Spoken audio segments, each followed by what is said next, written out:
Hi guys and welcome back to the channel Deepak Yadav Education. Welcome to the daily Hindu news and editorial analysis of 20th of February 2025. तो guys आज है तारीख 20 फरवरी 2025 और है Thursday. देखेंगे आज के द हिंदू कंप्लीट न्यूज़पेपर को एनालाइज करेंगे। बट लेक्चर में आगे बढ़ने से पहले अगर आपको इस लेक्चर का पीडीएफ चाहिए तो क्या करना है, सबसे पहले डाउनलोड करना है टेलीग्राम, देन उसके बाद जाके सर्च बॉक्स में टाइप करना Deepak Yadav education UPSC. As you can see guys आपको ये वाला चैनल मिल जाएगा, इस पर क्लिक करना और जाकर इस चैनल को ज्वाइन कर लेना। ज्वाइन करने से फ़ायदा क्या होगा, यहाँ से आप इस लेक्चर के पीडीएफ को डाउनलोड कर पाओगे। नाउ हमेशा की तरह हम लोग अपने लेक्चर को एक मैप के क्वेश्चन के साथ स्टार्ट करेंगे। तो आज आप सभी को मैप में जाकर देखना है पेपरा वाइल्ड लाइफ सेंचुरी को कहाँ पर है एग्जैक्टली लोकेटेड, इसको अच्छे से मैप में देखना। देन उसके बाद आकर नीचे कॉमेंट सेक्शन में टाइप करना जिससे कि आप लोग इसको लंबे समय तक याद रख पाओगे। तो चलिए शुभ आरंभ करते हैं और चलते हैं सबसे पहले थंबनेल वाले इंपॉर्टेंट आर्टिकल की तरफ। देखिए दोस्तों, आज के न्यूज़पेपर में बहुत सारी चीज़ें हैं जो काम की हैं, जहां से एग्जामिनेशन में आप लोगों के क्वेश्चंस फॉर्म हो सकते हैं। अब काम की चीज़ें हैं तो हमें वो कैसे पता चलेगा, क्योंकि जब आप सिलेबस को एनालाइज करेंगे उसके अकॉर्डिंग ही आपको ये सारी की सारी जो इन्फॉर्मेशन है वो मिल जाती है। जैसे आज हम बात कर रहे हैं थंबनेल के अंदर में एक इम्पॉर्टेंट टॉपिक के बारे में। चाइना को लेकर बहुत सारी डेवलपमेंट्स रिसेंटली हुई हैं, बहुत सारे न्यूज़ आर्टिकल्स पब्लिश हुए हैं और अभी भी यहाँ पर आप देख पाओगे चाइना लगातार डेवलपमेंट कर रहा है, हर जगह पे चाइना छा चुका है। अब आपके सामने जो ये खबर है वो ये मेंशन करता है कि 2030 तक चाइना अपना डीप सी रिसर्च स्टेशन बनाएगा। यहाँ पे ध्यान रखना, डीप सी रिसर्च स्टेशन की बात हो रही है। एक ऐसा स्टेशन जो बेसिकली समुद्र की गहराई तक जाएगा और समुद्र को ज़्यादा एक्सप्लोर करने के ऊपर में एक स्पेशल फोकस करेगा। ठीक है, उसके बारे में डिटेल्स निकालेगा, कौन कौन से मिनरल्स प्रेजेंट है, कैसे चाइना को ज़्यादा फ़ायदा हो सकता है, वो सब चीज़ें इसके अंदर में कवर होने वाली हैं, याद रखिएगा दोस्तों। फिर साथ ही साथ अगर आप देखोगे दूसरी इंपॉर्टेंट खबर जो है वो है अफ्रीकन चीता का जो ट्रांसलोकेशन प्रोजेक्ट हम लोगों ने शुरू किया था 2022 में, उसके बारे में। क्या जो हम चीता अफ्रीका से लेकर आए हैं वो प्रोजेक्ट सफल हुआ है? क्योंकि काफ़ी आर्टिकल्स पब्लिश हुए हैं, डाउन टू अर्थ के अंदर भी एक न्यूज़ आर्टिकल पब्लिश हुआ है, आज आपके द हिंदू अखबार में भी है। क्या ये प्रोजेक्ट सक्सेसफुल हो पाया है? देखो यहाँ पे कुछ चिंताएं व्यक्त की जा रही हैं। चिंता ये है कि आज अफ्रीकन चीता को लेकर हम देख पा रहे हैं भारत में मोर्टेलिटी रेट भी बहुत ज़्यादा है। जो हमने चीता बाहर से मंगाए हैं उनमें से काफ़ी चीता की जान गई है। तो इस सिचुएशन में हम क्या कर सकते हैं वो बेसिकली इस आर्टिकल में डिस्कस किया गया है। फिर साइंस एंड टेक के पेज पर आओगे दोस्तों तो एक बहुत ज़्यादा रिलेवेंट टॉपिक आपको देखने को मिलेगा। यहाँ पे बात हो रही है पोलराइज्ड मूनलाइट एंड सनलाइट के बारे में। देखिए, जो यहाँ पे सनलाइट है या चंद्रमा की रोशनी है, वो रोशनी एक पैरेलल लाइट के अंदर में चल रही है। ठीक है, अब वो जो लाइट है, जो पोलराइज लाइट है, वो लाइट बहुत सारे इंसेक्ट्स की हेल्प करता है, मैं आपको बता दूं, उनका खाना ढूंढने में और उनको एक स्ट्रेट लाइन में चलने में। जिसको लेकर जो रिसर्चर्स हैं उन्होंने बहुत आर्टिकल्स यहाँ पे पब्लिश किए हैं, बहुत सारा जो डेटा है वो हमारे सामने प्रेजेंट किया है। आपने डंग बीटल के बारे में सुना होगा, तो डंग बीटल, इसको कई बार नेचर का हीरो बोला जाता है। नेचर से काफ़ी सारी गंदगी को साफ करने के लिए डंग बीटल जाना जाता है। तो आज हम बात करेंगे डंग बीटल के साथ साथ एक आंट आज चर्चाओं में है, इसका इंपॉर्टेंट रोल क्या है। फिर उसके बाद दोस्तों आप आओगे टेक्स्ट एंड कॉन्टेक्स्ट की तरफ, तो एक बहुत ही ज़्यादा शानदार आर्टिकल मिल जाएगा, बहुत काम का है। मैं आपको बता दूं इसके बारे में थोड़ी सी इन्फॉर्मेशन कुछ दिनों पहले हमने डिस्कस की थी, स्पेशली जब हमने बात की थी coalition for disaster resilient infrastructure report के बारे में। तो इस रिपोर्ट की साइड से कुछ डेवलपमेंट्स आए थे। इस रिपोर्ट ने यहाँ पर स्टेट्स को बोला है, स्पेशली कोस्टल स्टेट्स को जो समुद्र के किनारे प्रेजेंट है, उन स्टेट से यहाँ पर उन्होंने ये कहा कि अपने एरिया में जो टावर्स हैं उनको खुद से मेंटेन करके रखिए। अब दोस्तों यहाँ पर अपने आप से मेंटेन करके रखने के पीछे का रीज़न क्या है वो यहाँ पर आपको बताऊंगा। साथ ही साथ में जो टेलीकॉम इंफ्रास्ट्रक्चर है उसको हमें किस तरीके से ऐसा बना सकते हैं कि कोई अगर तूफान आता है, कोई अर्थक्वेक आता है, तो हम कैसे उसको हैंडल कर सकते हैं, वो भी आपको जानने को मिलने वाला है। देन उसके बाद में कल हमारे कुछ आर्टिकल रह गए थे, ये एक एडिटोरियल रह गया था, ये आपको पता होगा, the danger of a digital sensor board, ये कवर करेंगे।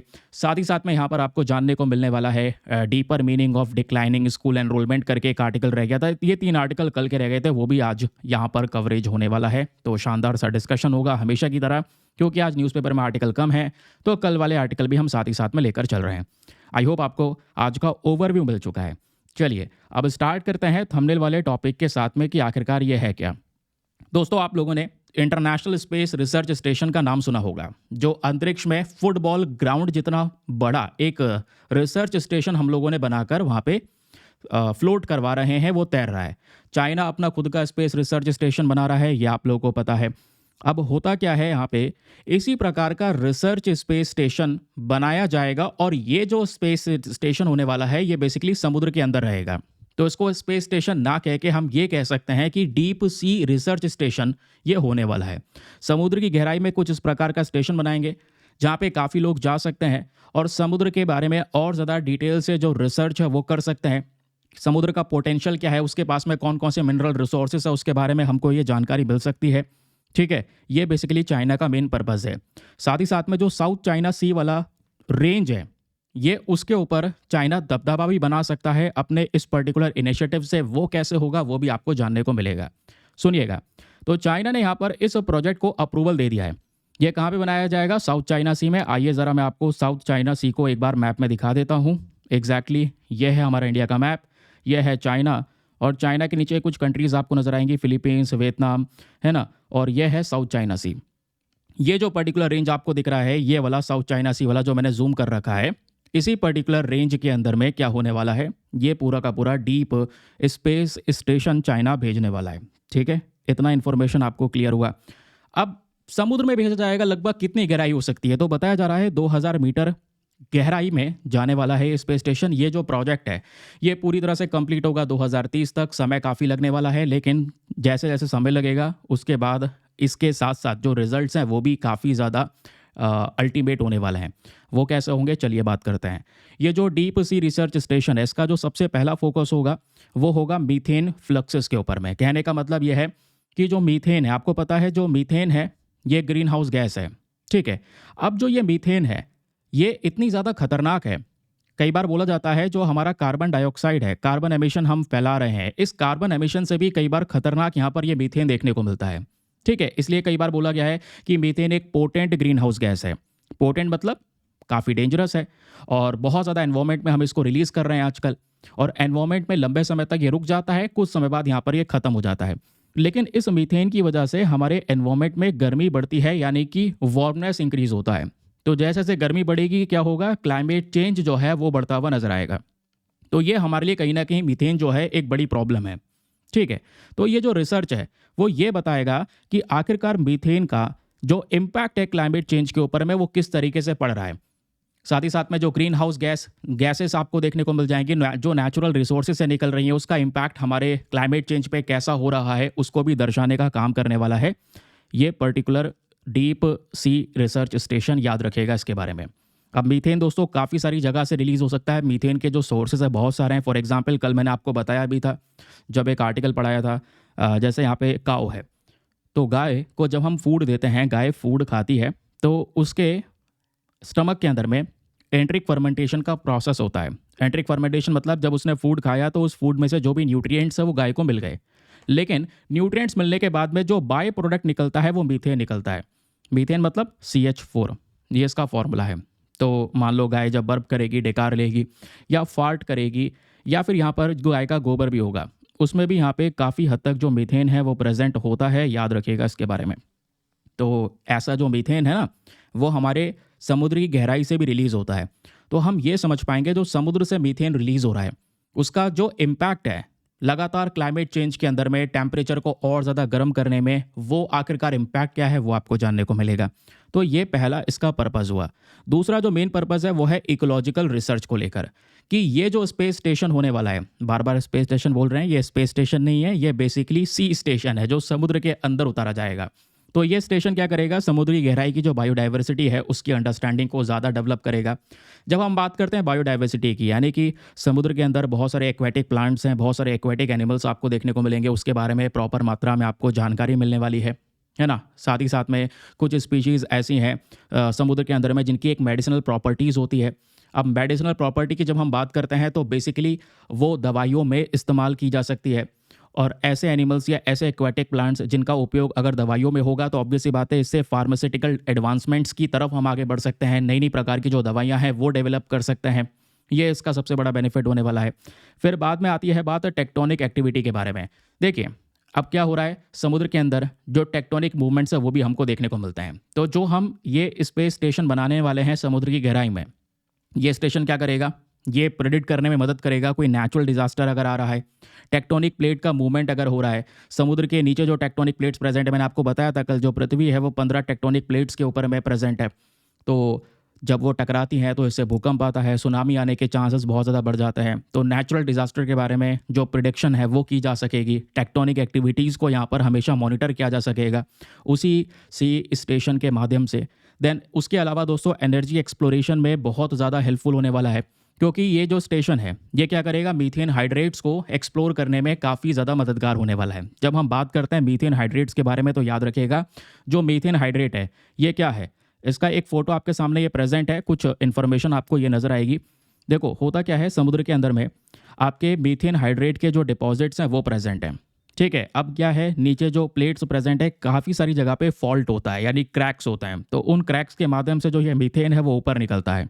जब ऊपर निकलता है तो समुद्र की जो ये सतह है, सी फ्लोर जिसको बोलते हैं, इस पे हाइड्रेट माउंट्स आपको नजर आएंगे। तो हाइड्रेट माउंट्स के साथ में ये कांटेक्ट में आएगा और जो यहाँ से हमको मिलेगी, जो एक एनर्जी मिलेगी, वो मिलेगी मीथेन हाइड्रेट। और मीथेन हाइड्रेट का हम काफ़ी सारी जगह पर उपयोग कर सकते हैं, याद रखिएगा। तो as a source of energy के तौर पे मीथेन हाइड्रेट का इस्तेमाल हो सकता है। तो ये जो स्टेशन है ये मीथेन हाइड्रेट का जो पोटेंशियल है उसके बारे में और ज़्यादा इन्फॉर्मेशन हमको प्रोवाइड करवाएगा कि methane hydrate as a alternative energy source का इस्तेमाल किया जा सकता है। जैसे चाइना का जो आज इंटरेस्ट है वो एनर्जी सोर्सेज में बहुत ज़्यादा है, क्योंकि जो चाइना की डिमांड है एनर्जी सोर्सेज की वो बहुत ज़्यादा है।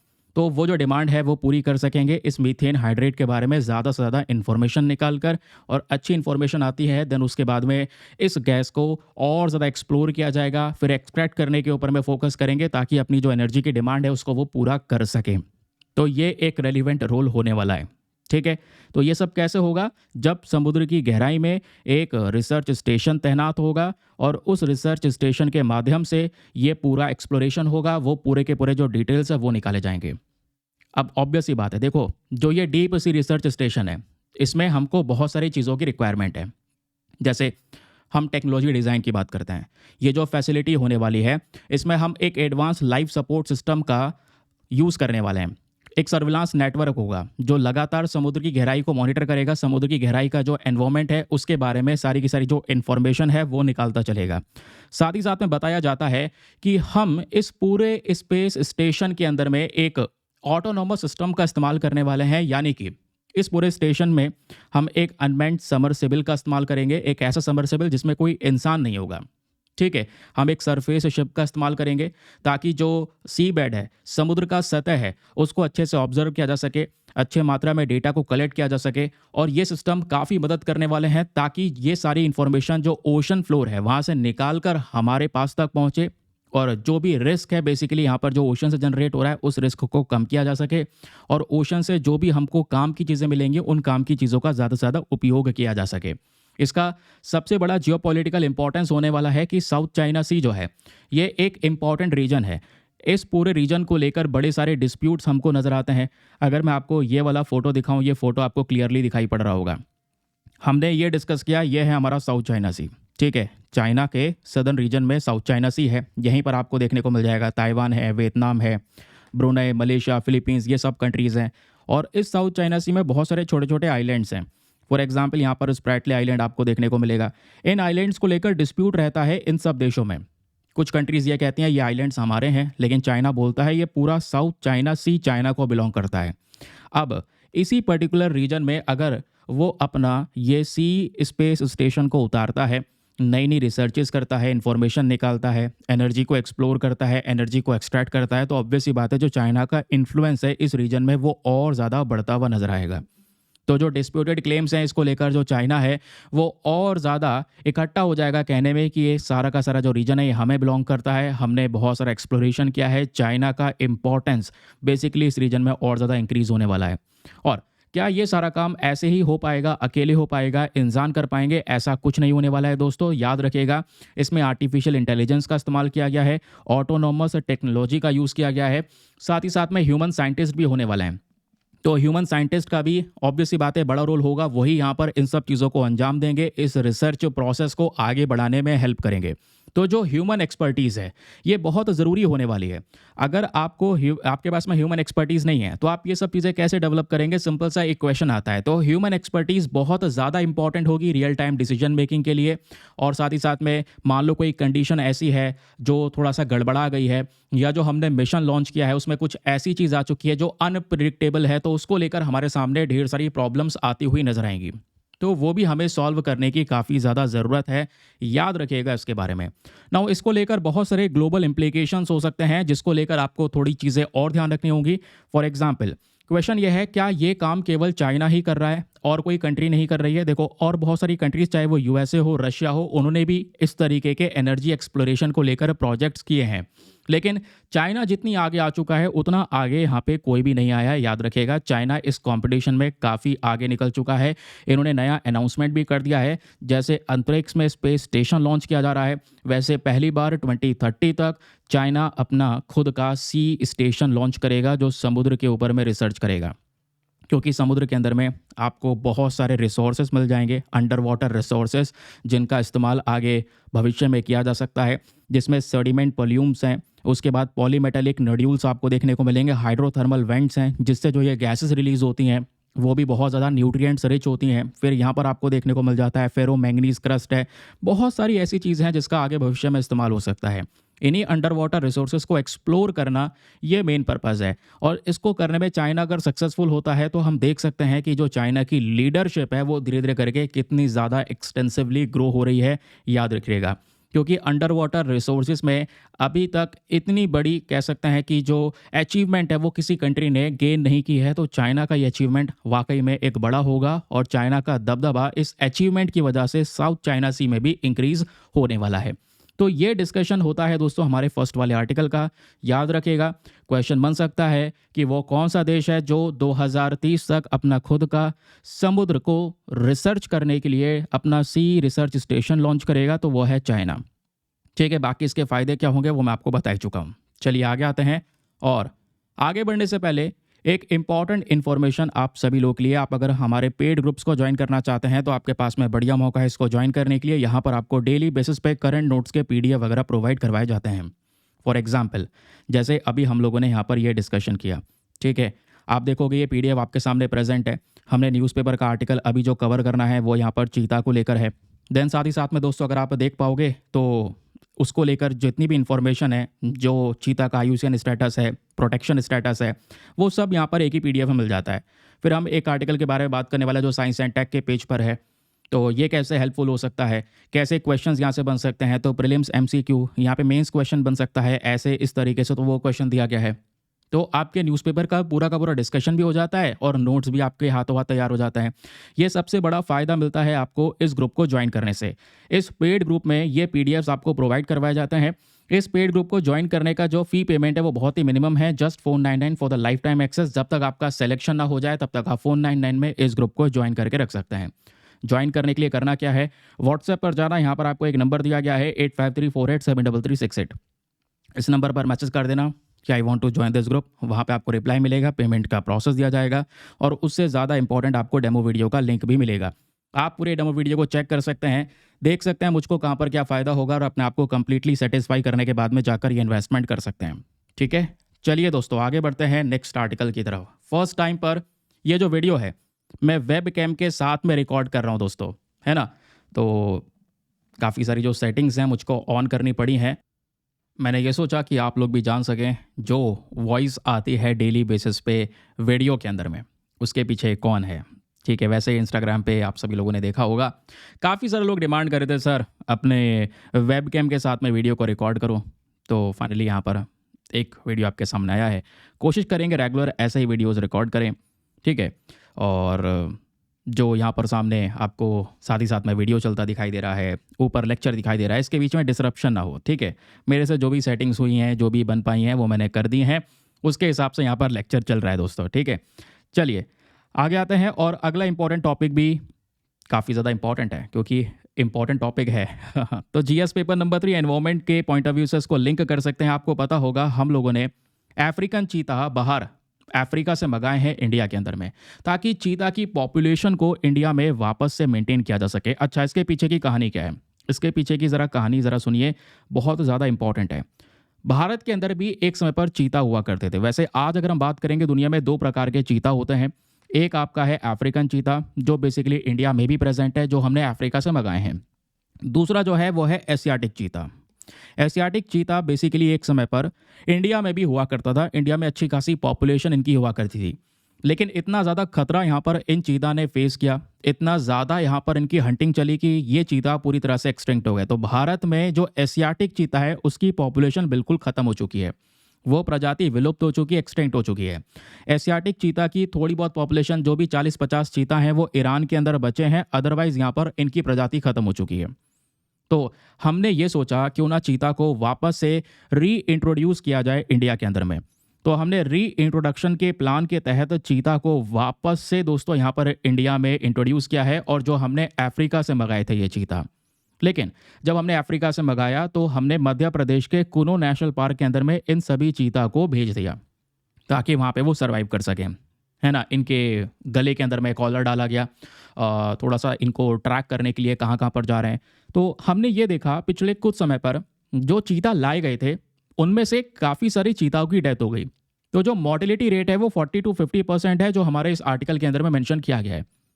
तो इस आर्टिकल में एक स्टडी के बारे में जिक्र किया जा रहा है, और वो जो स्टडी है वो आई है centre for wild life studies की साइड से।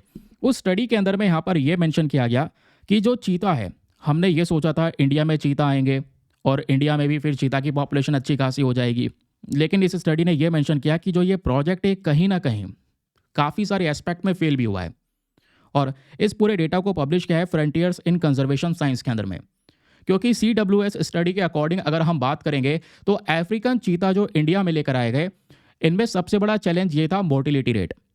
जो पहला फेज था प्रोजेक्ट का, उसमें 40 से 50% चीता की जान चली गई, उनकी डेथ हो गई, और थोड़े बहुत यहाँ पे सर्वाइव कर पाए। तो हमने ये सारा काम प्रोजेक्ट चीता के तहत किया। स्टार्टिंग में हम 20 अफ्रीकन चीता लेकर आए थे, आपको याद होगा 2022 में। और ये जो 20 अफ्रीकन चीता लेकर आए गए, इसमें से 8 हम नामीबिया से लेकर आए थे, और बाकी जो 12 चीता हैं दोस्तों वो साउथ अफ्रीका से लेकर आए थे, ये आपको याद होगा। ठीक है, 12 साउथ अफ्रीका से फरवरी 2023 में लेकर आए, और इन सबको लाकर मध्य प्रदेश के कुनो नेशनल पार्क में छोड़ दिया गया। अगर मैं आपको नामीबिया और साउथ अफ्रीका एक बार मैप में दिखाऊं तो ये हमारा मैप है। उसके बाद हमें चलना है अफ्रीकन साइड में, और साउथ अफ्रीका जस्ट नीचे आपको प्रेजेंट देखने को मिलेगा। ठीक है, यह है साउथ अफ्रीका। साउथ अफ्रीका के जस्ट ऊपर एक बाउंड्री शेयर करता है नामीबिया। तो इन दोनों जगह से हमने ये अफ्रीकन चीता को मंगाया। क्वेश्चन यह है अफ्रीकन चीता को क्यों मंगाया गया? उसके पीछे का रीज़न है क्योंकि अफ्रीकन चीता की पॉपुलेशन है अच्छी खासी। तो उसी चीज़ का कंसर्न यहाँ पे दिखाया गया है, क्योंकि भारत ये बोल चुका है हम तब तक चीता मंगाते रहेंगे जब तक इंडिया में एक अच्छी खासी चीता की पॉपुलेशन एस्टेब्लिश ना हो जाती। लेकिन प्रॉब्लम क्या है कि इंडिया में जो ये चीता हैं ये प्रॉब्लम्स को फेस कर रहे हैं। कई बार बताया जा रहा है इन चीता में ज़्यादातर जो फिजिकल और मेंटल हेल्थ है उसका एक बहुत बड़ा इशू हमको नज़र आ रहा है। और इससे क्या होगा, अगर हम बार बार इन चीता को मंगाते रहेंगे, अफ्रीकन चीता को बाहर से मंगाएंगे, और इनको प्रोटेक्शन अगर हम नहीं दे पाए, तो इससे जो प्रेशर है अफ्रीकन चीता के ऊपर वो बढ़ता रहेगा। क्योंकि जब हम बात कर रहे हैं अफ्रीकन चीता में कि इनकी पॉपुलेशन बहुत ज़्यादा है, तो इतनी भी कोई ज़्यादा नहीं है दोस्तों। बताया जाता है 6500 मैच्योर इंडिविजुअल अफ्रीकन चीता हैं। तो अगर 6500 की इनकी पॉपुलेशन प्रेजेंट है, उनमें से आप रेगुलर देख रहे हैं कि हम ये कोशिश कर रहे हैं भारत में जब तक इसकी पॉपुलेशन एस्टेब्लिश ना हो जाए तब तक हम मंगाते रहेंगे। लेकिन इंडिया में मोर्टेलिटी रेट बना हुआ है, काफ़ी सारे चीताओं की जान जा रही है। तो कहीं ना कहीं यहाँ पर ये अफ्रीकन चीता की पॉपुलेशन को भी खतरे में डाल देगा, जैसे एशियाटिक चीता खत्म हुए। और चीता 2 ही प्रकार के हैं पूरे दुनिया में, अफ्रीकन और एशियाटिक। एशियाटिक तो खत्म हो गए, 40-50 बचे हैं। तो अब यहाँ पर चिंता है इन अफ्रीकन चीता को लेकर। और अगर हमें यहाँ पर मामला सुधारना है तो राइटर ने क्लियरली मेंशन किया है कि हमें कंजर्वेशन एफर्ट्स पे ज़्यादा फोकस करना होगा। हमें यह ध्यान रखना होगा कि जो चीता हम लेकर आ रहे हैं हम उनको बचा सकें, उनकी पॉपुलेशन मेंटेन करके रख सकें। यह हमारे लिए ज़रूरी है, समझ रहे हैं? नहीं तो फिर जो हाई लेवल का स्ट्रेस है आज के समय पर अफ्रीकन चीता को देखने को मिल रहा है, क्योंकि अफ्रीकन एनवायरमेंट अलग है, इंडिया का एनवायरमेंट अलग है। लेकिन जब भारत में एशियाटिक चीता हुआ करते थे तो मध्य प्रदेश के कुनो नेशनल पार्क में ही सबसे ज़्यादा हुआ करते थे। तो हमने वही कंडीशन सोचते हुए अफ्रीकन चीता को जब मंगाया तो कुनो नेशनल पार्क में हमने छोड़ दिया। तो ये इसके पीछे का रीज़न था, याद रखिएगा। लेकिन आज वो पॉपुलेशन स्टेबल नहीं हो पा रही है, ये हमारे लिए चिंता का विषय है। और अभी आपको ये भी पता होगा, थोड़े दिनों पहले की खबर है, थोड़े दिनों क्या, दिसंबर 2024 की खबर है कि जो चीता का नया बैच है वो मध्य प्रदेश के Gandhi Sagar wild life sanctuary के अंदर भी हम लोग लेकर जाने वाले हैं। अब ये तो आपको न्यूज़ आर्टिकल पता चल गया और मामला क्या चल रहा है वो आपको समझ में आ गया, लेकिन एग्जामिनेशन के अंदर में बहुत सारे क्वेश्चंस आप लोगों से बन सकते हैं रिगार्डिंग चीता। चीता को लेकर कुछ इंपॉर्टेंट फैक्ट्स दोस्तों आपको पता होने चाहिए, इसके कैरेक्टरिस्टिक्स क्या है, इसका डिस्ट्रीब्यूशन क्या है, क्योंकि प्रीलिम्स में अगर कोई क्वेश्चन बना तो यहीं से बनेगा। अब क्या क्या पता होना चाहिए, सबसे पहले जो चीता है वो बेसिकली यहाँ पर एक लार्ज कैट की स्पीशी है। ठीक है, अब ये चीता है, लेपर्ड है, जैगुआर है, ये सारी की सारी कैट की स्पीशीज़ हैं, है ना, बड़ी बिल्लियाँ हैं। और दुनिया का सबसे तेज़ दौड़ने वाला यहाँ पर लैंड एनिमल है ये चीता। इनकी बॉडी थोड़ी पतली सी है और जो पैर हैं वो लंबे लंबे पैर देखने को मिलेंगे, छोटा सा मुंह देखने को मिलेगा, ब्लैक कलर के स्पॉट्स यहाँ पर इनके शरीर पे नज़र आते हैं। इसी तरीके से हम चीता की पहचान कर पाते हैं। कार्निवोरस एनिमल है, मेनली यहाँ पर ये डिपेंड करता है दूसरे जानवरों को खाने के ऊपर में, है ना, उसी से यहाँ पर इसका जीवन चलता है। लेकिन आज हम इसके डिस्ट्रीब्यूशन की बात करते हैं। तो मैंने बताया दो प्रकार के चीता हैं। एशियाटिक चीता की पॉपुलेशन बहुत कम बची हुई है, बहुत कम। बेसिकली यहाँ पर पहले तो पंजाब में और साथ ही साथ में तमिलनाडु, गुजरात, राजस्थान, बंगाल, इन सब जगह पे पहले ये अफ्रीकन चीता एशियाटिक चीता पाया जाया करता था।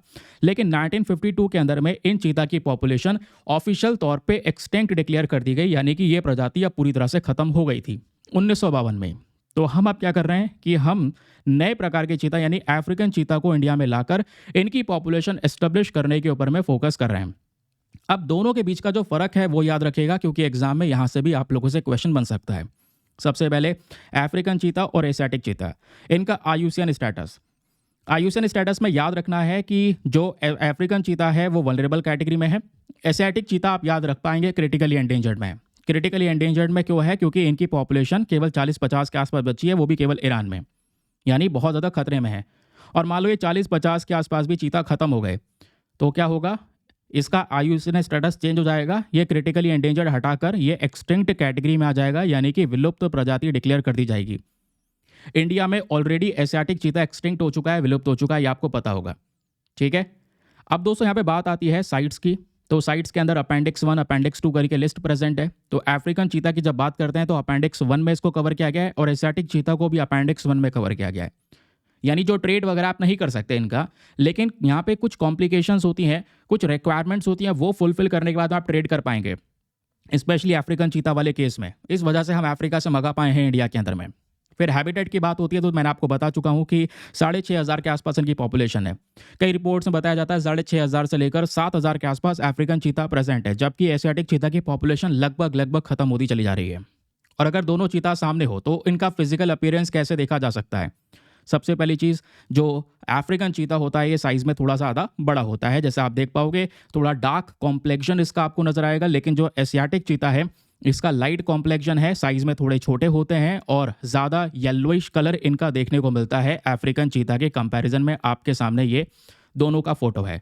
और अगर आपको चीता को ही पहचानना हो तो इनके आंखों के पास से इस तरीके से आपको ये ब्लैक कलर की लाइन देखने को मिलती है, जो दूसरे बाकी कैट की स्पीशीज है उनमें नहीं नजर आती।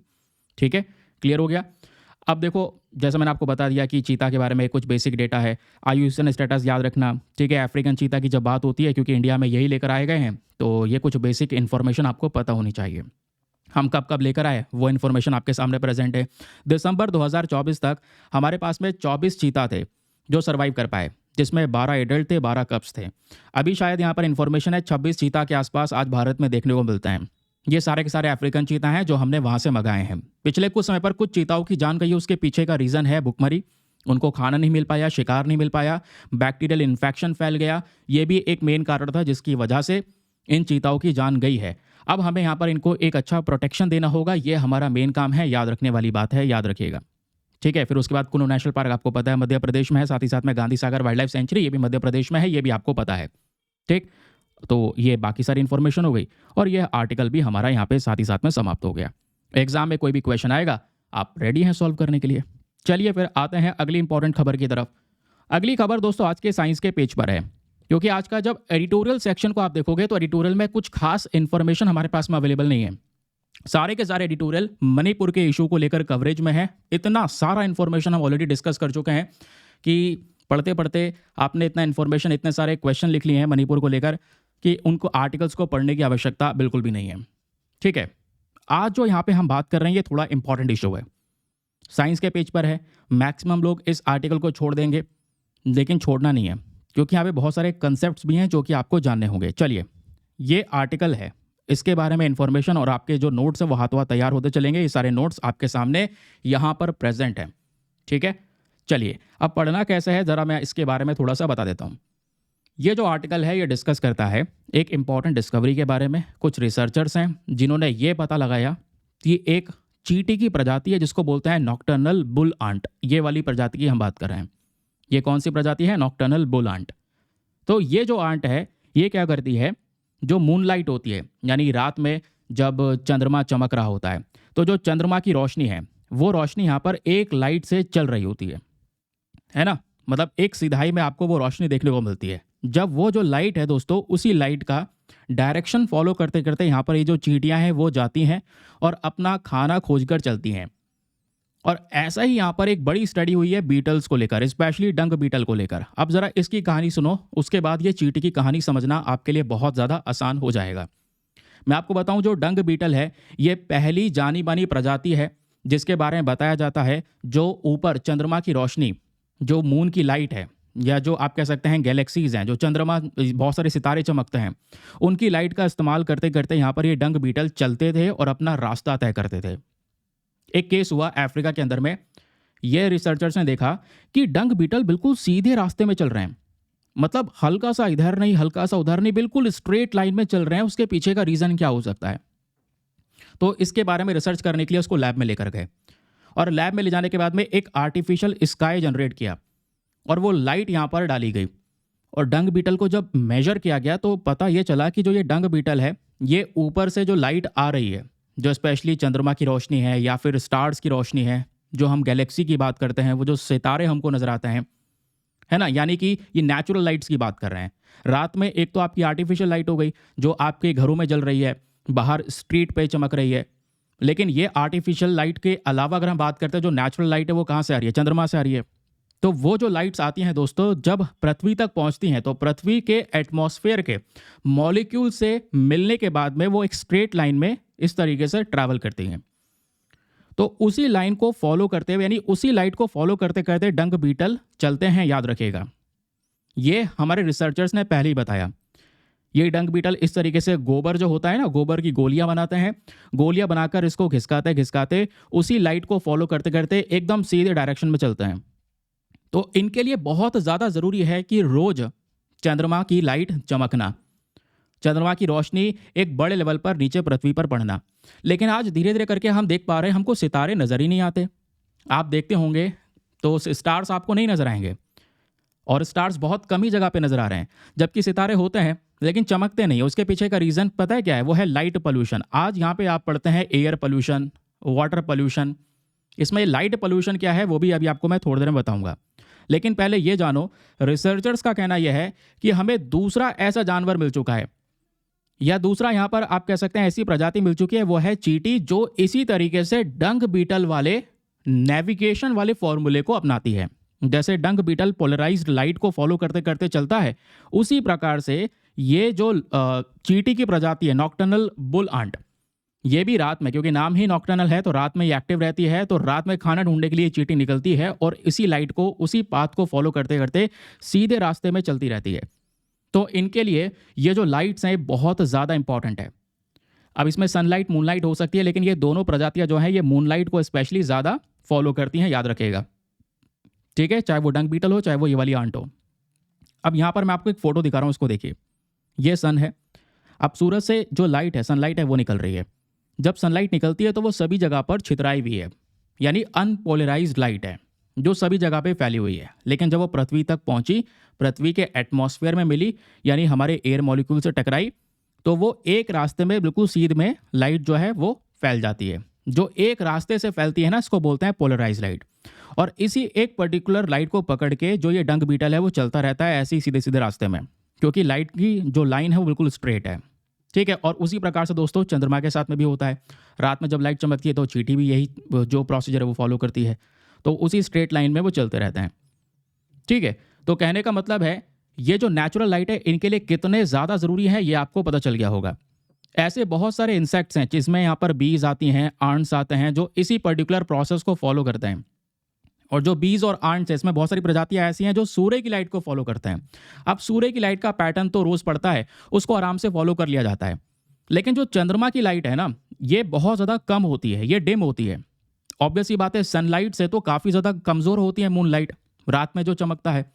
तो कई बार बहुत कम एनिमल्स होते हैं जो स्पेशली चंद्रमा की लाइट का इस्तेमाल करते हैं, क्योंकि चंद्रमा की लाइट की जो इंटेंसिटी है वो बहुत ज़्यादा कमज़ोर है। और उस वाली कैटेगरी में डंग बीटल भी है। और याद रखिएगा, ये जो यहाँ पर स्पीशी की हम बात कर रहे हैं, इस आंट की स्पीशी की, ये भी है। तो अभी तक डंग बीटल के बारे में हमको पता था। अब नई इन्फॉर्मेशन आई है कि भाई ये वाली आंट की प्रजाति भी यही वाले प्रोसीजर को फॉलो करती है। इसमें दो प्रजातियां हैं नॉक्टर्नल बुल आंट की, याद रखिएगा। दो प्रजातियों में पहली है मिरमेकिया पायरीफॉर्मिस और दूसरी है मिरमेकिया मिडास। इन दोनों को ऑब्जर्व किया गया है। और ये इन दोनों को ऑब्जर्व करते हुए यही पता चला, जब ये खाने की खोज में, यानी फॉरेजिंग मतलब होता है खाने की खोज में, जब ये निकलती हैं तो इसी तरीके से जो एक सीध में चंद्रमा की लाइट चल रही है, उसी पोलराइज मून लाइट को यहाँ पर ये ऑब्जर्व करते करते उसी रास्ते में चलती रहती हैं। ठीक है। और इनकी शक्ति या इसकी क्षमता यही है कि ये इस ई वेक्टर पैटर्न को, क्योंकि हम इसको बोलते हैं ई वेक्टर पैटर्न, इसी पैटर्न को फॉलो करते करते अपना रास्ता ये तय करती हैं, अपने रास्ते के हिसाब से खाना ढूंढती हैं और उसी रास्ते के थ्रू यहाँ पर ये वापस से आ जाते हैं। क्यों? क्योंकि लाइट फॉलो की गई है। समझ रहे हैं? और अभी जो मैं आपको बता रहा था कि आजकल जैसा आप देख पाओगे रात में सितारे नज़र नहीं आते। रात में देखना, शहरों में तो खासकर नहीं दिखाई पड़ते। उसके पीछे का रीज़न क्या है? हमने ज़मीन पर इतने आर्टिफिशियल सितारे बना दिए हैं। मतलब ज़मीन पर आर्टिफिशियल सितारे का मतलब है जो लाइट है ना, आज बहुत ज़्यादा है। आप देखोगे स्ट्रीट्स के अंदर में जो लाइट जल रही है, घरों में जो लाइट जल रही हैं, तो उन लाइट की रोशनी इतनी ज़्यादा तेज़ है कि वो लाइट इतना ज़्यादा बढ़ चुका है कि हमने इसको लाइट पोल्यूशन का नाम दे दिया है। और इन लाइट्स की रोशनी में ये जो सितारे हैं वो छिप से गए हैं, वो हमको नज़र नहीं आते, क्योंकि हमने धरती पे ही इतनी आर्टिफिशियल लाइट जनरेट कर दी है। और अगर ऐसा ही ये होता रहा तो इससे बड़ी प्रॉब्लम पता है क्या होगी? बड़ी प्रॉब्लम यह है कि ये इंसेक्ट की जो लाइफ है वो डिस्ट्रॉय होती भी नजर आएगी। क्योंकि बीटल क्या करता है, रात में इसी तरीके से जो ये लाइट्स आ रही हैं उसी को फॉलो करते करते चलता है। आंट का भी यही काम है। लेकिन आपने लाइट पोल्यूशन इतना कर दिया कि अब वो बीटल को रास्ता समझ में नहीं आ रहा, मैं क्या फॉलो करूं, क्योंकि वो जो सिंगल स्ट्रेट लाइन है वो नज़र नहीं आ रही है। आपने जो लाइट जलाई है चारों तरफ स्कैटर्ड हो चुकी है, ये फैल चुकी है, जिसने ऊपर से जो नेचुरल लाइट आ रही है एक सीध में आ रही है, उसका जो पैटर्न है वो भी बिगाड़ दिया है। तो ये एक बड़ी प्रॉब्लम दोस्तों आज के समय पर बताई जाती है। और कई बार बोला जाता है क्या गैलेक्सी गायब हो जाएगी, जो स्टार दिखाई देते हैं वो गायब हो जाएंगे? गायब नहीं होंगे, ये पोल्यूशन बहुत ज़्यादा हो चुका है, लाइट पोल्यूशन, उसकी वजह से नेचुरल लाइट दिखनी बंद हो गई है। ये एक बड़ी समस्या हमारे सामने प्रेजेंट है। ठीक है। तो रिसर्चर्स ने यहाँ पर इन सब का डेटा निकाल कर हमारे सामने प्रेजेंट किया है और इसके बारे में वार्निंग भी दी है कि ये सारे जो जानवर है या इंसेक्ट्स हैं, ये कहीं ना कहीं चंद्रमा की इस साइकिल के ऊपर में काफ़ी ज़्यादा डिपेंडेंट हैं। तो हमें कोशिश करनी होगी कि हम इतना ज़्यादा प्रदूषण ना करें और चीज़ों को स्टेबल रख के उसके हिसाब से वर्क कर सकें। ठीक। चलिए, अब देखिए यहाँ पे कई बार आप लोगों से प्रीलिम्स के कैटेगरी में क्वेश्चन बन सकते हैं। जैसे पहला क्वेश्चन है, which of the following animal is known to use polarise moonlight for navigation? इन चारों में से वो कौन सा एनिमल है जो पोलराइज मूनलाइट का इस्तेमाल करता है अपने रास्ते को तय करने के लिए? हनी बी है, डंग बीटल है, बुल आंट है। तो हनी बी का तो कोई नाम हमने पढ़ा नहीं, हाँ डंग बीटल ज़रूर है और इसमें बुल आंट नई कैटेगरी जुड़ चुकी है। तो बोथ बी एंड सी सही है, आंसर नंबर डी आपका करेक्ट हो जाएगा। ठीक। फिर उसी तरीके से यहाँ पर एक और क्वेश्चन आपको देखने को मिलेगा कि what happens to sunlight and moonlight as they pass through the earth atmosphere? अगर मान लो सूरज की रोशनी और चंद्रमा की रोशनी अगर वो पृथ्वी के एटमॉस्फेयर से पास होती हैं तो क्या होगा? वो पोलराइज हो जाएंगी और एक रास्ते में यहाँ पर वो चलने लगेंगी, यानी they become scattered and polarised. याद रखिएगा। फिर उसका एक क्वेश्चन आपके सामने यह है कि which of the following is a true regarding polarise light? जो पोलराइज लाइट होती है एक सिधाई में चल रही है, उसके रिगार्डिंग इन चारों में से कौन सा स्टेटमेंट सही है, यह आप लोगों से पूछा गया। तो इसका आंसर क्या होना चाहिए? इसका आंसर यहाँ पर यह है कि जो पोलराइज लाइट होती है इसका इस्तेमाल काफ़ी सारे इंसेक्ट्स करते हैं अपना रास्ता तय करने में, उसी लाइट की सिधाई में वो लोग चलते हैं। ठीक। तो ये topic GS paper number 3 environment के पॉइंट ऑफ व्यू से इंपॉर्टेंट है। ये आपके सामने ये क्वेश्चन प्रेजेंट है, याद रखिएगा। और ये जो क्वेश्चन है ज़रा मैं आपको इसके बारे में पढ़ के बता देता हूँ। आप ज़रूर से यहाँ पर इस क्वेश्चन का उत्तर लिखना, ग्रुप के अंदर में लिखना है इसका आंसर। मैं आपको क्वेश्चन बताता हूँ। Explain the concept of polarise light and how do some animals use it for navigation. आपको बताना है जो पोलराइज लाइट है ये कॉन्सेप्ट इसका क्या है और कैसे जो एनिमल्स है वो इसको इस्तेमाल करते हैं अपना रास्ता तय करने में, इसके बारे में जो डिटेल्स हैं वो आपको शेयर करनी है। ठीक, चलिए आगे आते हैं उसके बाद में नेक्स्ट आर्टिकल पर। अगला आर्टिकल भी हमारे लिए एग्जामिनेशन के पॉइंट ऑफ व्यू से तो बहुत इंपॉर्टेंट है। ठीक है, ये आपको आज के न्यूज़पेपर पे टेक्स्ट एंड कॉन्टेक्स्ट के पेज पर मिल जाएगा। क्या बात हो रही है?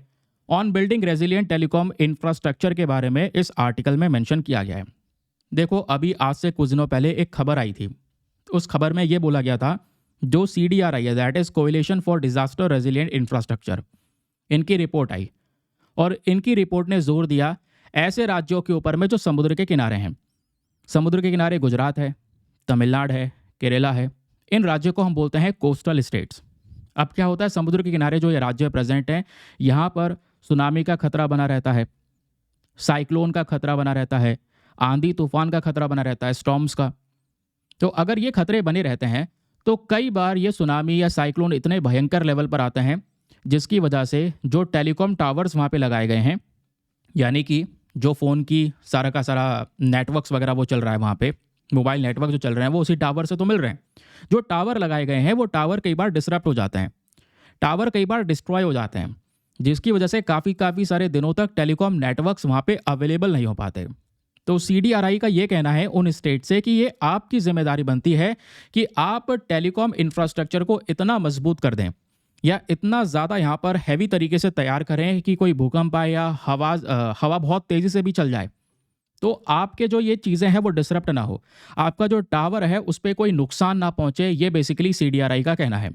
अब क्वेश्चन यहाँ पर यह है कि हम ये टेलीकॉम इंफ्रास्ट्रक्चर कैसे बना सकते हैं, इतना मजबूत कैसे बना सकते हैं और क्यों बनाना है, या फिर अगर हम कहें तो एक और बेटर तरीका हो सकता है जिसको हम कहते हैं ज़मीन के अंदर से केबल बिछाना।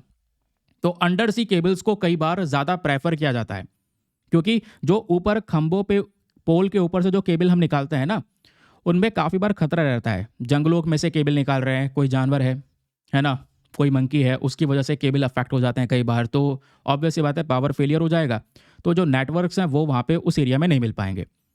तो इससे अच्छा यह है कि ज़मीन के नीचे से निकाला जाए। समुद्र के नीचे से ज़्यादा केबल को निकालेंगे तो वो ज़्यादा बेटर रहेगा क्योंकि उसमें मेंटेनेंस कम आएगा और दूसरी बात आपके जो नेटवर्क्स हैं वो बहुत जल्दी इम्पैक्ट नहीं होंगे किसी वजह से, क्योंकि जो भी ऊपर आया है, हवा आंधी तूफान ऊपर चला है, ज़मीन के नीचे उसका कोई इम्पैक्ट नहीं पड़ा है। ठीक है, तो आपकी जो केबल्स है वो बने रहेंगे, आपके पास में नेटवर्क्स जो है वो तैयार रहेंगे। ये बेसिकली यहाँ पर इनका रिकमेंडेशन है। अब इस रिकमेंडेशन को थोड़ा और डिटेल से एनालाइज करना होगा। कुछ बेसिक इन्फॉर्मेशन है दोस्तों, ये आर्टिकल आपके प्रीलिम्स और मेंस दोनों के लिए इंपॉर्टेंट है। अब वो इंपॉर्टेंट कैसे हो सकता है प्रीलिम्स के लिए? प्रीलिम्स के पर्सपेक्टिव से आपको एक बॉडी के बारे में पता होना चाहिए जिसको बोलते हैं CDRI, that is coalition for disaster resilient infrastructure. फिर एक और बॉडी यहाँ पर आती है, मेंस के पर्सपेक्टिव से इसके बारे में थोड़ा डिटेल एनालिसिस आपको पता होना चाहिए जो ये आर्टिकल ने डिस्कस किया है। चलिए अब मैं आपको बताता हूँ CDRI की जो रिपोर्ट आई है उसने क्या बोला। CDRI बेसिकली एक संगठन है, गठबंधन है। इसमें बहुत सारे लोग, बहुत सारी बॉडीज मेंशन्ड है जो आपस में मिलकर डिजास्टर है उसको रोकने के लिए यहाँ पर ये काम करते हैं। ये जो बॉडी है इसका मेन काम क्या है? ऐसा इंफ्रास्ट्रक्चर तैयार करना कि अर्थक्वेक या कोई भी ऐसा डिजास्टर आए तो उसमें हमारा इंफ्रास्ट्रक्चर बर्बाद ना हो। ये बेसिकली हमारा मेन पर्पज़ है। और याद रखिएगा इस CDRI को साल 2019 में लॉन्च किया था प्रधानमंत्री नरेंद्र मोदी जी के थ्रू, और ये एक ऐसा इनिशिएटिव है जिसका मेन पर्पज़ है कि इंफ्रास्ट्रक्चर को मजबूत बनाना। ठीक है, और इस रिपोर्ट ने स्पेशल हाईलाइट किस पे दिया है? टेलीकॉम इंफ्रास्ट्रक्चर पे। जो जगह जगह पे टावर्स लग जाते हैं उन टावर के अंदर में हम पावर सप्लाई करते हैं और उन टावर के माध्यम से आपको अपने नेटवर्क मिलते हैं, फ़ोन के नेटवर्क्स मिल पाते हैं, है ना। सिंपल सी चीज़ है भाई, एयरटेल के टावर लग जाते हैं, वोडाफोन आइडिया के टावर लग रहते हैं जगह जगह पे। उन टावर्स को पावर सप्लाई दी जाती है, इलेक्ट्रिसिटी मिलती है उनको, जिसके माध्यम से वो टावर वर्क करते रहते हैं। और टावर अगर प्रॉपर मात्रा में वर्क करेगा आपको नेटवर्क्स प्रोवाइड करवाता रहेगा। टावर अगर अफेक्ट हो जाएगा तो ऑब्वियस सी बात है आपके जो नेटवर्क्स हैं वो ब्रेक डाउन हो जाएंगे। जो टावर्स अफेक्ट होते हैं उसके पीछे के ढेर सारे रीज़न हो सकते हैं। जब कोई आंधी तूफान आए और आपने मजबूत तरीके से लगाया नहीं है तो ये प्रॉब्लम्स क्रिएट होंगी। उसी चीज़ को या उसी मुद्दे को तो यहाँ पर उठाया जा रहा है कि आखिरकार जो टेलीकॉम नेटवर्क्स हैं वो डिज़ास्टर के समय पर इतने ज़्यादा कमज़ोर कैसे हो सकते हैं? उनके डैमेज होने के पीछे का रीज़न क्या हो सकता है? डैमेज होने के पीछे का रीज़न है जब केबल ऊपर से जा रहा होता है, आंधी तूफान आया तो इतनी बड़ी बड़ी चीज़ें गिर जाती हैं। ये पोल्स गिरना तो बहुत फिर भी आम बात है, ये केबल वगैरह गिर जाते हैं। तो यहाँ पर क्या होगा, ऑब्वियस सी बात है, कई बार टावर कोलैप्स कर जाता है चक्रवात के समय पर। तो टावर कोलैप्स कर गया तो ऑब्वियस सी बात है, जो सारा का सारा नेटवर्क था वो अब लोगों को मिलना बंद हो गया। फिर एक दूसरा जो कारण होता है वो है कोस्टल रिस्क। कई बार क्या होता है, हम समुद्र के अंदर से केबल लेकर चलते हैं, लेकिन समुद्र के अंदर से दूसरे एरिया को जब कनेक्ट करते हैं ना, तो वो केबल को एक लैंड स्टेशन के माध्यम से कनेक्ट किया जाता है। अब मान लो यहाँ पे चक्रवात आया और इस चक्रवात ने इस लैंड स्टेशन को डिस्ट्रॉय कर दिया, तो ऑब्वियस सी बात है यहाँ पर भी जो नेटवर्क हैं वो फिर मिलने बंद हो जाएंगे। ठीक है। फिर पावर फेलियर, कई बार बिजली ना आना, क्योंकि ये बिजली बहुत ज़्यादा चाहिए होती है इन टावर्स को ऑपरेट करने में। टावर को चलाने में इलेक्ट्रिसिटी का रिक्वायरमेंट होता है। अगर आपका पावर फेलियर हो गया तो ऑब्वियस सी बात है टावर को एनर्जी नहीं मिलेगी, और टावर के पास में बैटरी है, डीजल बैकअप है, उन सब का इस्तेमाल किया जाता है। लेकिन मान लो आपके जो तार वगैरह हैं वो बहुत बुरी तरह से डिस्ट्रॉय हो चुके हैं, जो इलेक्ट्रिसिटी है वो बहुत देर तक नहीं आने वाली है, तो आपकी बैटरी कब तक काम करेगी? आपके पास में जो डीजल बैकअप है वो कब तक काम करेगा? वो इनसफिशिएंट है, जिससे क्या होगा, कुछ समय बाद टावर भी वर्क करना बंद कर देगा। ठीक है। ये हमारे सामने कुछ कारण हैं जो आज के समय पर बड़ी प्रॉब्लम्स को क्रिएट करते हैं। तो इस वजह से यहाँ पर मेंशन किया जाता है कि जो केबल्स हम ज़मीन के ऊपर से निकाल रहे हैं, उससे ज़्यादा बेहतर क्या होगा, अंडर सी केबल्स को चलाना। समुद्र के अंदर से केबल निकाल लो, या फिर ज़मीन के नीचे से अंडरग्राउंड केबल्स को यहाँ पे अगर हम लेकर चलते हैं तो इसमें मेंटेनेंस का कॉस्ट भी कम आएगा और ये काफ़ी ज़्यादा प्रोटेक्टेड भी रहते हैं। लेकिन चैलेंज यहाँ पर यही है कि अगर समुद्र के अंदर से केबल निकाले हैं, वहाँ पे कोई डैमेज हुआ, क्योंकि डैमेज कहीं पे भी हो सकता है, अगर वहाँ पे डैमेज हुआ तो उसका रिपेयरमेंट बहुत स्लो होता है और बहुत सारा खर्चा आता है, यानी एक्सपेंसिव मेथड है। और आप कह रहे हैं समुद्र के अंदर से निकालेंगे, तो चैलेंज ये भी है क्योंकि उन केबल को फिर आपको लैंडिंग स्टेशन के साथ में जोड़ना पड़ेगा। तो समुद्र के किनारे अगर कहीं पर चक्रवात आता है तो ये लैंडिंग स्टेशन तो डिस्ट्रॉय होगा। अगर ये डिस्ट्रॉय हुआ तो अगेन ये भी हमारे सामने चैलेंज है, इसको रिपेयर करना, तुरंत यहाँ पर इसको तैयार करना, तो ये हमारे लिए प्रॉब्लम हो सकती है। तो सोल्यूशन यहाँ पर यही है कि अंडरग्राउंड केबल्स को ज़्यादा प्रेफर इसलिए किया जाता है। दूसरा, जो टावर्स हैं, कई बार यहाँ पर बिजली नहीं मिल पाती है, तो उसके लिए आपको जो डीजल जनरेटर्स हैं उसको ज़्यादा बढ़ाना होगा, ताकि यहाँ पर हम क्या कर सकें, अपने जो टावर्स है उसको हमेशा वर्किंग प्रोसेस में रख सकें। ये कर सकते हैं। बाकी इसके कुछ सोल्यूशन यहाँ पर दिए गए। सोल्यूशन ये है कि आप अपने इंफ्रास्ट्रक्चर को इतना मजबूत कर लो कि अगर सिचुएशन अगर ऐसी हो भी जाए, मान लो बहुत तेज़ी से आंधी चल रही है, तूफान चल रहा है, तो आप इतना मजबूत टेलीकॉम टावर लगाओ कि वो डिसरप्ट ही ना हो, तो आपको ज़रूरत ही नहीं पड़ेगी मेंटेनेंस की। और जब बात आ रही है पावर की, मान लो बिजली चली गई, तो आप टावर के पास में सोलर पैनल्स वगैरह लगा सकते हैं। टावर को जो आप एनर्जी सप्लाई करेंगे वो सोलर पैनल से कर ली जाए, और सोलर पैनल क्या करेगा, एनर्जी को जनरेट करके बैटरी में स्टोर करके भी रखेगा। तो जब चल रहा है वो सोलर पैनल से चलता रहेगा, जब लाइट नहीं आएगी तो बैटरी में जो स्टोरेज वाली एनर्जी है उसका उपयोग किया जा सकेगा। ठीक है, ये सोल्यूशन दिया गया है। बाकी टेलीकॉम टावर को मजबूती से लगाना, ये मेन पर्पज़ है। अंडरग्राउंड केबल को चलाना और डेटा को कलेक्ट करते रहना। और लास्ट एंड मोस्ट इंपॉर्टेंट चीज़ क्या है, पैरामेट्रिक इंश्योरेंस। ये इंश्योरेंस अगर आप कर लेते हैं तो इससे आपको एक अच्छा फाइनेंशियल सपोर्ट मिल जाता है। अगर आपका इंश्योरेंस हुआ है तो डिज़ास्टर के बाद में तेज़ी से रिपेयर किया जा सकता है। जो टेलीकॉम कंपनीज़ हैं इनको इंसेंटिव्स प्रोवाइड करवाए जा सकते हैं। याद रखना, अगर इन टेलीकॉम कंपनीज़ को हम इंसेंटिव देंगे तो ऑब्वियस सी बात है जो पैसा है वो इन्वेस्ट कर सकेंगी, वो ऐसा इंफ्रास्ट्रक्चर बना सकेंगी जहाँ पे उसको मजबूती से तैयार किया जाए। तो टेलीकॉम कंपनीज़ को पैसा प्रोवाइड करवाना ताकि वो डिज़ास्टर प्रूफ इंफ्रास्ट्रक्चर को तैयार कर सकें, ये भी हमारा एक मेन पर्पज़ होगा इसके अंदर में, याद रखिएगा। ये सब चीज़ें इन्होंने मेंशन की है और ये डिटेल्स जो शेयर की हैं, ये जो रिकमेंडेशंस शेयर की गई हैं, CDRI की साइट से शेयर की गई हैं। CDRI क्या है? यह है coalition for disaster resilience infrastructure, याद रखिएगा। CDRI के बारे में मैंने आपको बता दिया। 2019 के अंदर में इस बॉडी को तैयार किया गया था। CDRI क्या है? एक ग्लोबल पार्टनरशिप। ग्लोबल पार्टनरशिप की जब हम बात करते हैं तो इसमें काफ़ी सारे कंट्रीज़ मेंशन्ड हैं, यूनाइटेड नेशन की एजेंसी है, बहुत सारे डेवलपमेंट बैंक्स हैं, प्राइवेट सेक्टर हैं, इन सब का पूरा ये ग्रुप है। इनका मेन ऑब्जेक्टिव क्या है? मेन ऑब्जेक्टिव है इंफ्रास्ट्रक्चर को प्रमोट करना। इंफ्रास्ट्रक्चर को इस तरीके से प्रमोट करना कि कोई भी डिज़ास्टर आता है तो वो डिज़ास्टर यहाँ पे उस इंफ्रास्ट्रक्चर को तबाह ना कर पाए। ये बेसिकली CDRI का मेन पर्पज़ है। फिर बात आती है यहाँ पर इनके मेंबर्स के बारे में। तो लगभग 40 देश हैं, 7 ऑर्गेनाइजेशंस हैं, याद रखिएगा, 40 कंट्रीज़ एंड 7 ऑर्गेनाइजेशंस जो इसका हिस्सा है, जो इसके मेंबर्स हैं। और इसका जो सेक्रेटेरिएट है, मेन हेडक्वार्टर है, वो न्यू दिल्ली के अंदर में प्रेजेंट है। फिर एक मोस्ट इंपॉर्टेंट चीज़ जो याद रखनी ही रखनी है वो क्या है? याद रखिएगा, जो CDRI है वो एक रिपोर्ट को पब्लिश करता है, उस रिपोर्ट का नाम है ग्लोबल इंफ्रास्ट्रक्चर रेजिलियंस रिपोर्ट। कई बार ये क्वेश्चंस बनते हैं कि बताइए ये रिपोर्ट कौन लेकर आता है, तो CDRI यहाँ पर इस रिपोर्ट को प्रस्तुत करता है। ठीक है, तो CDRI का इंपॉर्टेंस आप समझ में आ गया। ठीक है, इन्होंने कौन कौन से इनिशिएटिव चलाए वो इनिशिएटिव्स के बारे में मेंशन है। डिजास्टर इंफ्रास्ट्रक्चर को मजबूत कर सके, बस खेली मेन पर्पज इनका यही है। इसी के ऊपर में बार बार जोर दिया गया है, अदरवाइज कुछ खास चीज़ें नहीं है, याद रखिएगा। ठीक है, चलिए अगली इंपॉर्टेंट और काम की इंफॉर्मेशन पर आते हैं। ये एडिटोरियल दोस्तों हमारा कल वाला है। इस एडिटोरियल को पढ़कर हम एंड करेंगे आज के सेशन को, बाद में एक और रह जाएगा, वो कल के सेशन में इंक्लूड करेंगे। ऐसा मत सोचना कि यहाँ पर आर्टिकल्स आपके पेंडिंग रह जाएंगे, पेंडिंग कुछ भी नहीं रहेगा, नेक्स्ट डे पे कवर हो जाता है। ठीक है, अगर कुछ यहाँ पर छूटता भी है तो। ठीक है, चलिए, क्योंकि मेरी लैपटॉप की बैटरी जा रही है और मुझे लग रहा है ये ऑफ होने वाला है, तो जल्द से जल्द रिकॉर्ड कर लेंगे तो ज़्यादा बेटर रहेगा। ठीक है, क्योंकि मुझे ऐसा लग रहा है कि वेबकैम ऑन करके ना ये ज़्यादा चार्जिंग को कंज्यूम कर रहा है, शायद ऐसा पहले नहीं हुआ करता था। जो भी है फ़िलहाल देख लेते हैं, क्योंकि बंद हो गया ना तो ये रिकॉर्डिंग रुक जाएगी, प्रॉब्लम यह है। चलिए स्टार्ट करते हैं अपने एक और एडिटोरियल को। कल हमने ये एडिटोरियल डिस्कस किया था और ये आर्टिकल रह गया था। इसको फुरकान कमर और समीर अहमद खान, इन दोनों ने मिलकर इस एडिटोरियल को लिखा है। ये बात करते हैं आज भारत में एजुकेशन स्ट्रक्चर की, यह स्कूल एनरोलमेंट के बारे में ये डिस्कशन करते हैं। और मैं आपको बता दूं कि बहुत अच्छा मैटर इन्होंने यहाँ पर ये उठाया हुआ है, बहुत अच्छा टॉपिक है जो आपको एग्जाम में सीधा सीधा हेल्प कर सकता है। ठीक है, क्योंकि इस पूरे एडिटोरियल का जो कॉन्टेक्स्ट है पहले वो समझो। कॉन्टेक्स्ट यहाँ पर यह है कि हम भारत के डेमोग्राफिक डिविडेंड का ज़्यादा से ज़्यादा उपयोग कर सकें। डेमोग्राफिक डिविडेंड क्या है? भारत की आज पॉपुलेशन अगर आप देखोगे तो उसमें नौजवान लोगों की संख्या बहुत ज़्यादा है, लेकिन क्या उन नौजवान लोगों के पास में अच्छी एजुकेशन है? और एजुकेशन ऑब्वियस सी बात है आज भारत के अंदर में बड़ी प्रॉब्लम है। दूसरी चीज़ अगर आप देख पाओगे, उनके पास में एजुकेशन के साथ साथ वो अपॉर्चुनिटी नहीं है काम करने की, और बेरोजगारी का दर भी आज इंडिया में बहुत ज़्यादा है। तो बेसिकली यहाँ पर डेमोग्राफिक डिविडेंड ये मेंशन करता है कि इंडिया कि किस तरीके से ज़्यादा बेनिफिट उठा सकता है अपनी नौजवान जनसंख्या का, क्योंकि ये नौजवान पॉपुलेशन कुछ ही समय तक नौजवान है, धीरे धीरे करके यहाँ पर ये भी बूढ़े होने वाला है।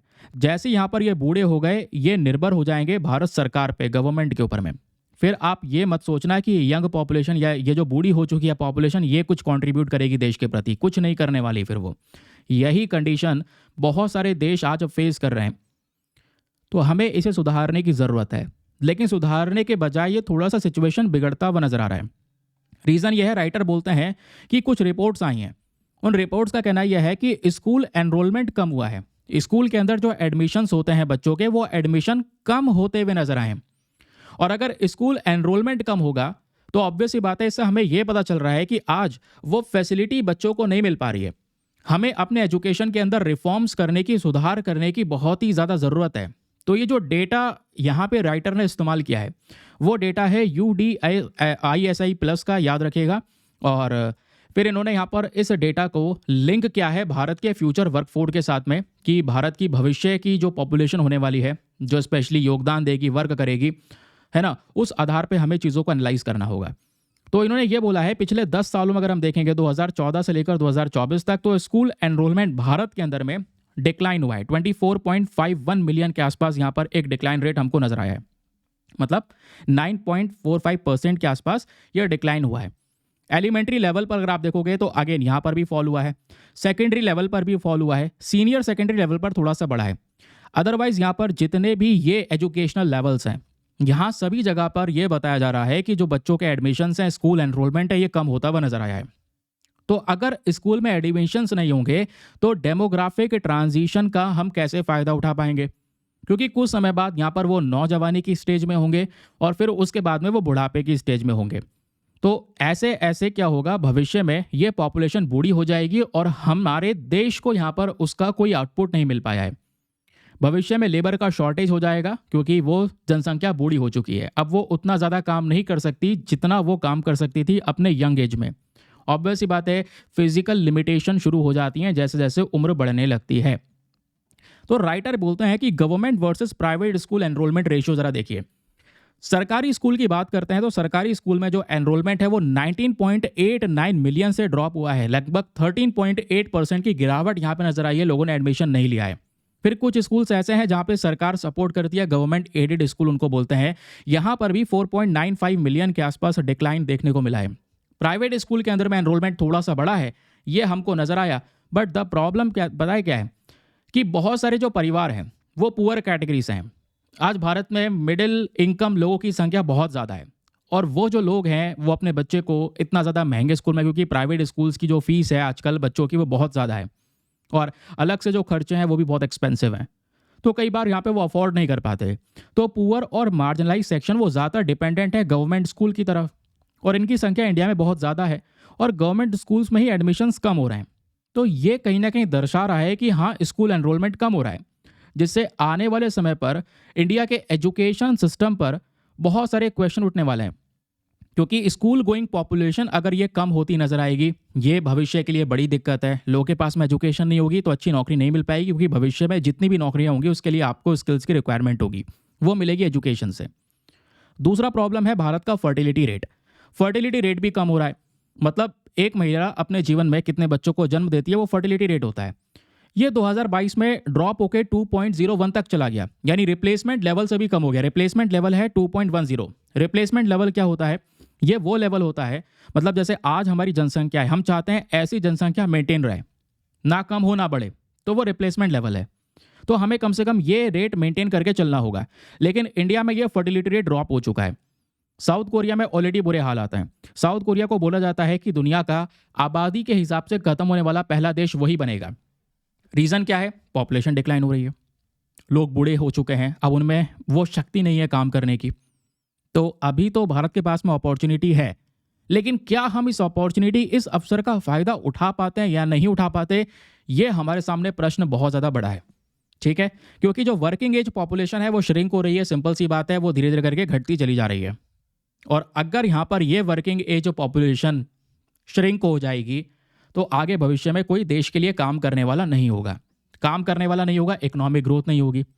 ठीक है, और इंडिया अभी यहाँ पर कोशिश कर रहा है एक डेवलप्ड कंट्री बनने की। क्या हम डेवलप्ड कंट्री बन पाएंगे? क्या भारत अमीर होने से पहले यहाँ पर ज़्यादा बूढ़ा हो जाएगा, यानी कि जनसंख्या बूढ़ी हो जाएगी? ये हमारे सामने बहुत बड़ा चैलेंज है। तो इसके लिए हमें एजुकेशन को इम्प्रूव करना ज़रूरी है। लोगों को अगर एजुकेशन नहीं तो किसी ना किसी कैटेगरी में स्किल्स प्रोवाइड करवाना बहुत ज़रूरी है। अगर उनके पास में स्किल्स हैं तो उसके माध्यम से वो रोज़गार ले पाएंगे, और रोज़गार के अवसर भी यहाँ पर गवर्नमेंट को प्रोवाइड करवाने होंगे। अब राइटर बात करते हैं, इसमें समस्याएं बहुत सारी हैं, और की इशू के साथ साथ कुछ सोल्यूशन यानी कि वे फॉरवर्ड भी इन्होंने शेयर किया है, यानी प्रॉब्लम के साथ साथ सोल्यूशन भी इन्होंने बताया है। डेमोग्राफिक डिविडेंड का यहाँ पर जो प्रॉब्लम है, क्वेश्चन यह है कि इंडिया इसको क्यों लूज़ कर रहा है। पहली चीज़, भारत में बर्थ रेट कम हो रहा है। अब भारत में पॉपुलेशन धीरे धीरे करके कम होती चली जा रही है। दूसरा प्रॉब्लम है प्रीमेच्योर एजिंग, जो पॉपुलेशन है वो ज़्यादा तेज़ी से बूढ़ी हो रही है। ठीक है, फिर है जॉब मार्केट मिसमैच। आज भी आप देख पाओगे लोग बेरोजगार हैं। रीज़न यह है क्योंकि उनके पास में स्किल नहीं है। इस वजह से ये सिचुएशन हमारे हाथ से निकल रही है। तो इसका उपाय राइटर ने मेंशन किया है। राइटर यह है कि आप एजुकेशन में इन्वेस्टमेंट कीजिए, लोगों को स्किल प्रोवाइड करवाइए और नौकरियां प्रोवाइड करवाइए। लेबर्स फॉर पार्टिसिपेशन को बढ़ाना होगा और महिलाओं को ज़्यादा इंकरेज करना होगा काम के प्रति। ये इसका सोल्यूशन हो सकता है। फिर उसके बाद में अगर आप देखोगे तो दूसरा इन्होंने ये बोला है कि हमें क्या करना होगा, एजुकेशन पॉलिसी के अंदर रिफॉर्म्स की ज़रूरत है। प्रॉब्लम यही है, गवर्नमेंट स्कूल्स के अंदर में एनरोलमेंट कम हो रहा है क्योंकि वहाँ पे कोई इंप्रूवमेंट है नहीं क्वालिटी के अंदर में, और प्राइवेट स्कूल्स को ज़्यादा आज लोग वैल्यू देते हैं, लेकिन फिर वो अफोर्डेबल नहीं बन पाते। तो हमारे पास में चैलेंज है हम गवर्नमेंट स्कूल्स को ज़्यादा बेहतर बना सकें। फिर बात आती है यहाँ पर सोल्यूशन की। तो इसके लिए हमें जो पब्लिक एजुकेशन है, गवर्नमेंट स्कूल्स को बेहतर करना होगा, नेशनल एजुकेशन पॉलिसी को इम्प्लीमेंट करना होगा, और एजुकेशन में टेक्नोलॉजी को आप इन्वॉल्व कर सकते हैं, जिससे जो लर्निंग प्रोसेस है लोगों का वो इंप्रूव किया जा सकता है। फिर बात आती है economic implication and labour market reforms के बारे में। हमें क्या करना होगा, जो यूथ पॉपुलेशन है वो आज तेज़ी से डिक्लाइन हो रही है, और यूथ पॉपुलेशन जैसे जैसे कम होगी लेबर का शॉर्टेज होगा, इससे प्रोडक्टिविटी और ज़्यादा कम हो जाएगी। ये हमारे लिए बड़ा चैलेंज है। तो इसका सोल्यूशन क्या होना चाहिए? सोल्यूशन हमारे पास में यही है, हमें मैन्युफैक्चरिंग को बूस्ट करना होगा, सर्विस सेक्टर को ज़्यादा वैल्यू देना होगा, एंटरप्रेन्योरशिप को बढ़ाना होगा, स्टार्टअप्स को ज़्यादा से ज़्यादा फोकस में रखना होगा, क्योंकि हमें ये ज़रूरत है।